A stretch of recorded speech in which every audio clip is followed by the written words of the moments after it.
페페 아빠입니다. 이번 영상 기관들에 대해서 민코인 시장의 유입에 대해서 조금 더 큰 그림을 디테일하게 설명을 드리겠습니다. 지금 돌아가고 있는 판때기가 어떻게 돌아가고 있는지. 제가 이전에 봉크코인 알라메다 리서치 FTX가 이거 배후에서 만들어내는 찌라시가 돌고 있고, 코인 시장에서 이런 찌라시는 사실일 가능성이 높다라고 얘기를 드린 적이 있는 것 같아요. 실제로 그리고 봉크는 큰 상승을 이뤘고, 바이낸스, 코인베이스까지 상장을 했습니다. 근데 정말 저는 여기서 의문을 가졌어요. 아이러니하게도 22년도에 코인 시장의 하락장을 겪으면서 정말 파산했던 기관들, 뭐 프로젝트 재단들이 굉장히 많았습니다. 대표적으로 그 대표가 되는 그 테마들이 정해져 있나 싶을 정도로 정말 우연의 일치라고 하기에는 너무나도 좀 말이 안 되는 상황이었어요. 일단 첫 번째로 3AC, 코인 시장의 마켓메이커와 비슷하게 자산 운용사입니다. 크립토 자산 운용사. 3AC도 이때 파산을 했습니다. 22년도. 그리고 셀시우스도 파산을 했어요. 하락장 겪다 보니까. 그리고 FTX도 파산을 했어요. 루나 테라폼 랩스도 파산 신청을 했죠. 최근에도. 근데 이들의 공통된 특징이 뭐냐면 셀시우스, FTX, 3AC, 테라폼레스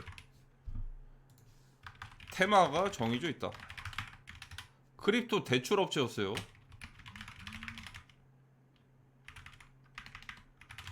그러니까 여기에서 테더나 이런 것들을 기관들한테든 어디 마켓 메이커들한테 대출을 해주는 그런 기관들이었어요. 취급을 해줘가지고 그런 담보물이나 이런 것들을. FTX는 거래소죠.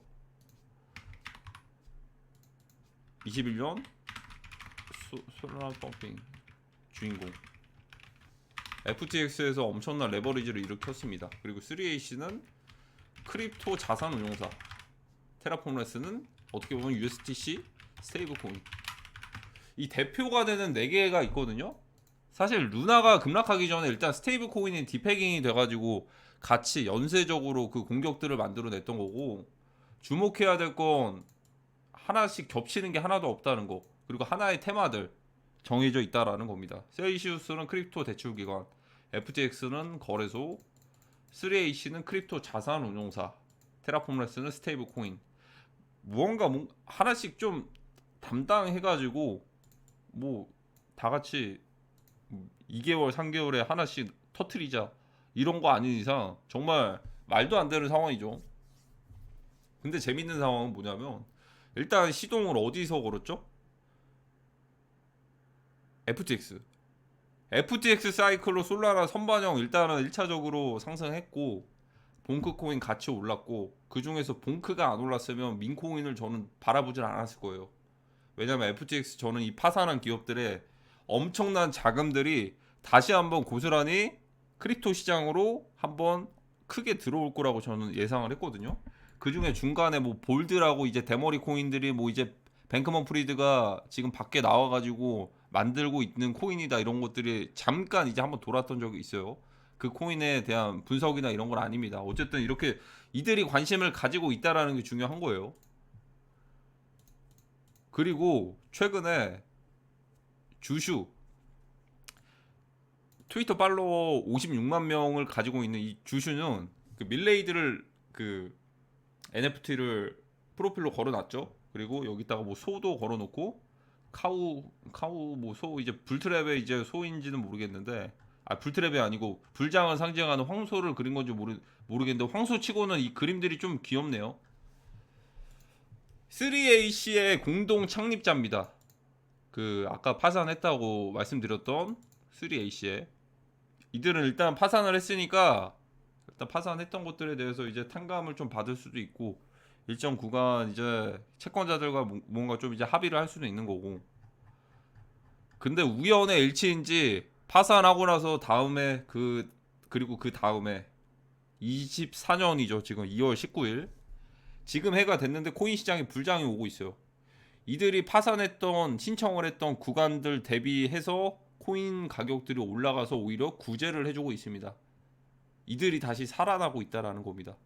왜냐고요? 코인 시장이 불장이니까. 어떻게 보면 짜고 치는 거나 마찬가지가 될 수도 있을 정도로 하락장 때 파산해버리고 상승장 때 다시 한번 구출이 되는, 특히나 FTX에서 먼저 모범을 보이고 있죠. 가장 마지막에 파산했던 기업이어서 순서대로 가는 건지 모르겠어요.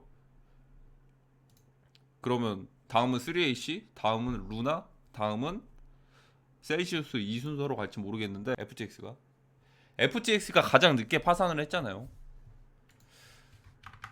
순서로 따지면 셀시우스, 테라폼레스, 3AC, FTX 이렇게. 3AC가 맞나? 7월에 파산한 거 맞죠? 3AC 8월에 그쵸 6월 달에 루나 이후에. 그러면 순서가 어떻게 보면 FTX가 먼저 그 봉크 만들고 솔라나 올리고 3AC에도 아발란체가 굉장히 많은 그게 들어 있었거든요. 포트폴리오에. 그 영향인지 모르겠는데 순서가 오히려 지금은 반대로 FTX, 3AC, 테라폼레스, 셀시우스. 가장 늦게 파산했던 그 FTX 거래소가 모범적인 선례라고 해야 될지 모르겠는데 그런 것들을 보여주고 있어요. 코인 시장이 회복을 하니까 채권자들에게 배분할 물량들을 미리 확보를 한 거죠. 코인 시장이 상승을 하니까 파산일 기준으로 그런 것들을 확보를 해가지고.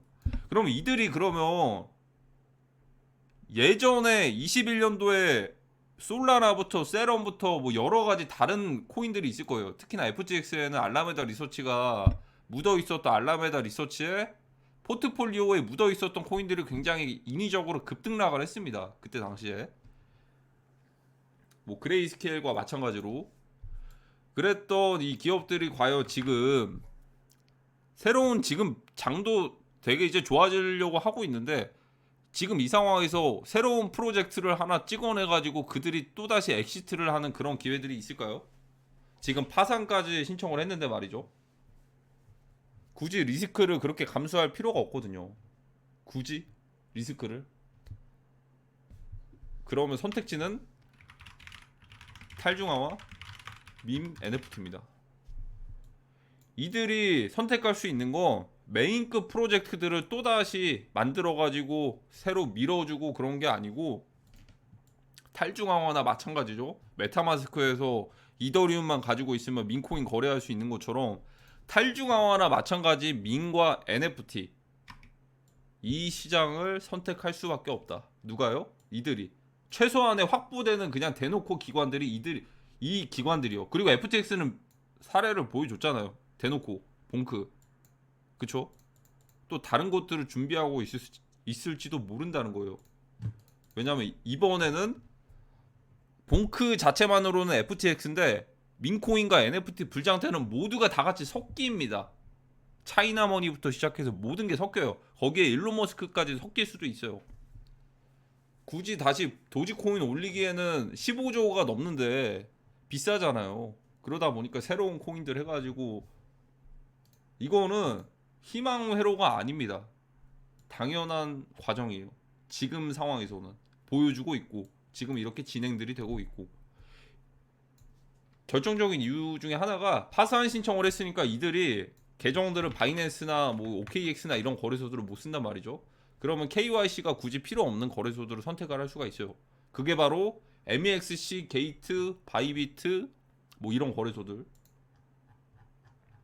그리고 실제로 최근에는 뭐 민코인 같은 것도 몇 개 언급도 하기도 했고요. 그러니까 이게 언급해서 이게 올라간다 떨어진다 그것보다도 이런 기관급 되는 세력들이 민코인 시장을 눈여겨보고 있다라는 게 중요한 겁니다. 이미 아마 참여를 하고 준비를 하고 있다고 저는 보고 있거든요. 하지만 대놓고 이제 시장에서 그런 것들이 아직은 안 나왔어요. 저는 매일같이 모니터링을 하잖아요. 아직은 안 나왔습니다. 그러니까 안심하셔도 됩니다. 본격적으로 시작을 하려면 제가 완전 피크는 5월달이라고 말씀드렸죠.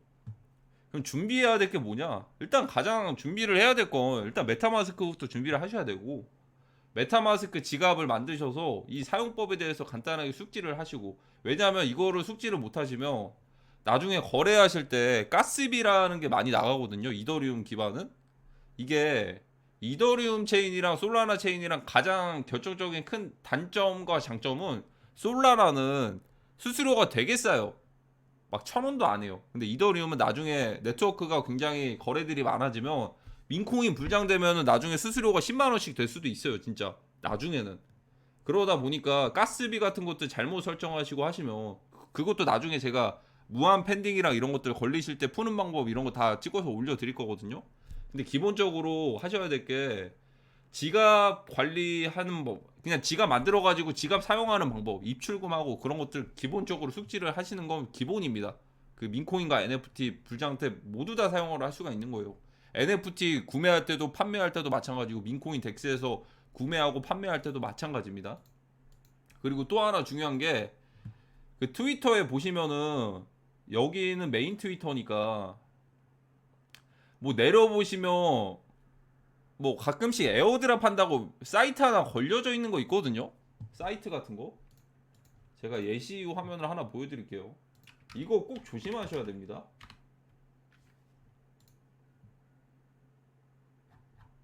자, 여기 밑에 보시면, 잠깐만요, 제가 사진을,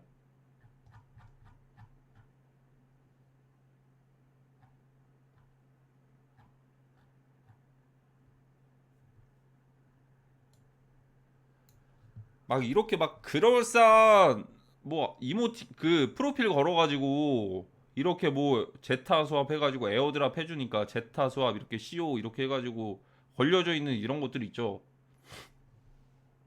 거의 한 50에 그 100이면 한 90, 95 정도는 다 그거예요. 피싱 사이트입니다. 피싱. 그러니까 이 웹사이트 들어가셔서 지갑 연결하셔서 에어드랍 받으려고 하시면, 이미 메타마스크 지갑에 있는 것들을 이 해커들이 털어가요. 그래서 이거는 그냥 피하시는 게 좋아요. 웬만하면은. 아니면 공식 홈페이지를 참고를 하시되, 어쨌든 처음 하실 때 메타마스크 자체를 처음 사용을 하시는 분들은 이런 것들을 되게 취약하거든요. 한 번쯤 무조건 경험을 하시게 돼 있을 수도 있어요. 나중에 좀 정신 없을 때 어떤 웹사이트 들어가서 지갑 연결하고 이럴 때. 그러다 보니까 이거 무조건 조심하셔야 되고, 그냥 지갑은 그냥 이런 트위터나 이런 데서 에어드랍 한다는 거 웬만하면 받지 마세요. 물론 이거 에어드랍하고 애드장만 하는 사람들도 있어요. 에어드랍 이 작업이라고 그걸로만 이제 수익을 버는 사람들도 있거든요. 근데 그게 전문적으로 그것만 하는 거 아닌 이상, 그냥 웬만하면은 이런 것들 참여를, 이런 스캠 사이트로 분류가 그 피싱 사이트 같은 이런 것들 다 피하시면 될 것 같습니다. 그러면 본격적인 대불장은 어떤 식으로 흘러갈까? 거기에 대한 또 질문들이 있을 수가 있죠. 너무나도 많이 말씀을 드리는 것 같은데, 기본적으로 일단 BAYC NFT 같은 경우에 지금 떨어졌는데도 20 이더리움이거든요. 이게 최초로 나왔던 게 크립토펑크는 미리 나왔었어요. 미리 몇 년 전에, 그 1921년 전부터 나왔어요. 그래서 후속작으로 나와가지고 하나의 거품을 만들었던 BAYC인데, 바닥 가격이 중요하다고 말씀드렸죠. 바닥 가격은 이 NFT를 가장 싸게 살 수 있는 가격인데, 지금도 21 이더리움이거든요. 근데 이게 처음 나올 때 0.1 이더리움이었어요. 근데 그게 어디까지 뛰었냐? 21년도 이 가격이 이더리움으로 따졌을 때 153 이더리움까지 뛰었습니다. 153. 그러니까 1200배, 1300배가 오른 거죠. 민팅 처음 가격 대비해서. 물론 이때는 이더리움 가격이 조금 떨어지고 잠깐 이제 평균적인 가격들이 순간적으로 올랐던 구간이기도 해요. 왜냐하면 이때는 에이프 코인이 거의 최초로 나왔던 그런 시기였어가지고, 그 NFT에 대한 수요가 단기적으로 많이 늘어났거든요. 근데 그렇게 따지면은 그냥 그 불장 때 21년도 연말쯤 불장 때 대비했을 때는 110 이더리움까지 올라갔다는 거, 1000배 가까이 올라간 겁니다. 100배가 아니고 1000배. 0.1 이더리움에서 100 이더리움으로. 이런 상승률을 그대로 똑같이 민코인에서 보여줄 겁니다. 충분히 보여줄 수가 있어요. 특히나 먼저 보여줬던 사례들은 페페나 이런 것들도 있겠는데, 많이들 농사들을 지어야 되는 시간 구간들이 올 수도 있습니다. 지금은 아직 시작도 안 했어요. 시작도 안 했습니다. 아마 이번 이런 장들에서 가장 기회를 많이 볼 수 있는 건 퀀텀 점프 한 번에 시드 점프를 노리시는 분들. 지금 같은 장에서는 업비트가 이제는 예전이랑 다르게 무리를 안 해요. 2017년이랑 21년도처럼 루나 사건 한번 겪고 난 뒤로는 굳이 지금 재판도 아직 진행 중이니까 무리를 안 합니다. 무리를 안 한다는 건 뭐냐면 굳이 위험한 코인들 상장시켜가지고 펌프 앤 덤프 같은 상황들을 안 만들어냅니다. 업비트가 신중하게 지금 포지션을 잡고 있어요. 마치 코인베이스처럼. 그러다 보니까 누군가에게는 기회가 떨어질 수도 있어요. 차라리 예전만큼 2017년, 21년도에 인위적인 상승 펌프 앤 덤프가 결국에는 하락을 하더라도 그런 것들이 있어야지만 누군가에게는 기회가 될 수 있는 건데 지금 포지션은 어떻게 보면 그냥 해외에서 올라가는 거를 따라가는 정도? 굳이 따지자면 그런 포지션은 이제는 비싸움이 하겠죠. 그러다 보니까 퀀텀 점프 같은 경우에는 사실 일반적인 알트코인들이 100배, 1000배 오르는 거 말도 안 돼요. 그러니까 예를 들어서 도지코인이 지금 100원에서 막 이제 10,000원까지 가려면 시가총액이 1,500조가 돼야 되는데 그건 정말 말이 안 된다는 거예요. 말이 안 됩니다. 근데 시가총액이 만약에 10억짜리가 1조 되면 1000배가 오르죠. 10억짜리가 1000배가 아닌가? 100억, 1000억. 1000배 맞죠? 1000배. 그런 거는 가능할 수도 있어요. 페페가 그런 것들을 보여줬고 페페뿐만 아니고 다른 것들도 있고 뭐 와이프 코인이랑 미로 코인이랑 솔라나 계열 애들도 재미들 이제 볼만한 애들도 이제 상승률을 그렇게 보여주기도 했고 그러다 보니까 엄청난 기회의 장이 온다라는 거 항상 좀 인지를 하시고 절대로 지치시면 안 됩니다. 언제까지요? 24년 연말까지 길게 보면. 근데 중간에 짧게 보면 일단 5월달, 6월달 그 전에. 그리고 가장 중요한 게 3월달 이제 중순부터는 굉장히 좀 인위적인 변수 상황들보다도 어떠한 이제 FTX랑 채권자들이 자금들을 빠르게 이제 받아가는지 이제 시작하고 있거든요. FTX 채권자들이 얼만큼 이제 자금들을 받아가는지 그런 것들 확인을 하시고 잘 이제 구분을 하시면 될 것 같습니다. 그리고 정말 지금은 어떻게 보면 엄청난 기회의 구간이죠. 바닥이라면 바닥. 특히나 페페 플로키 같은 빗썸에 상장된 민코인도 아직 오르고 있지 않다는 거, 아직 시작도 안 했다는 거. 보통 한국이 가장 트렌드가 늦을 텐데 아마 민코인 피크장 때쯤에 그 국내 크립토 투자자들이 이제 민코인이라는 걸 알 수 있게끔 다시 한번 각인을 시켜주는 계기로는 이미 준비 과정은 끝났다는 거. 하지만 이제 알짜배기들을 조금 더 이제 살펴봐야겠죠. BAYC 1000배 올랐습니다. 시바이누 13만 배 올랐습니다. 지금 그런 사이클이 다시 한번 돌아옵니다. 언제요? 올해 5월 달에. 큰 그림을 바라보시고 시장을 넓게 바라보시는 걸 정말 추천을 드립니다. 그러면 이번 영상 여기까지 하도록 하겠습니다. 이번 영상의 핵심은 뭐냐면 파산했던 기관들이 크립토 시장에서 그 중에서도 다른 테마도 관심을 가지겠지만 밈과 NFT로 관심을 가지고 있다라는 거. 그리고 이미 FTX는 그 모습들을 보여줬다라는 거. 그들이 곧 세력이고 그들의 유동성 그뿐만이 아니에요. 이들만 있는 게 아니고 일론 머스크 쪽도 있고 차이나 머니도 있고 엄청난 자금들이 어디로 온다? 민코인으로 온다. NFT로 온다. 이 두 개는 빼놓을래야 빼놓을 수가 없다. 그게 언제다? 피크로 따지면 5월달. 이번 영상 정말 값진 영상이 될 겁니다. 그러면 다음 영상 때 다시 오도록 하겠습니다. 감사합니다.